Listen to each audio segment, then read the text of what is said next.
Așa e mama și a fost bunica. Așa suntem femei între femei.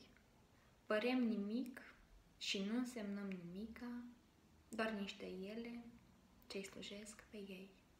Ei neglijenți, iar ele foarte calme, ei încurcând, cei le limpezesc. Ei numai tălpi, iar ele numai palme. Ăsta-i destinul femeiesc. Și în fond, ce fac femeile pe lume? Nimic măreț, nimic impunător, schimbându-și după ei și drum și nume, pun lucrurile iar la locul lor. Cu atâția pași ce au făcut prin casă și pentru care plată nici nu cer, dar fi pornind pe o cale glorioasă, ar fi ajuns și dincolo de cer. Ei fac ce fac și tot ce fac se vede. Ba strică mult și el îndreaptă tot.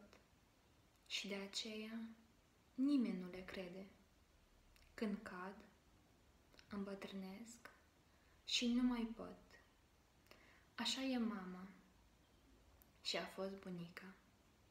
Și ca mâine eu voi fi. Ce facem noi, femeile? Nimica, decât curat și uneori copii.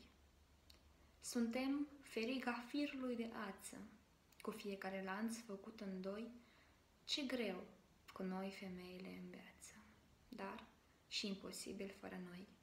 Dragi femei, fiți iubite, apreciate, respectate la justa voastră valoare. Dragă mamă, te iubesc! La mulți ani cu ziua femeilor!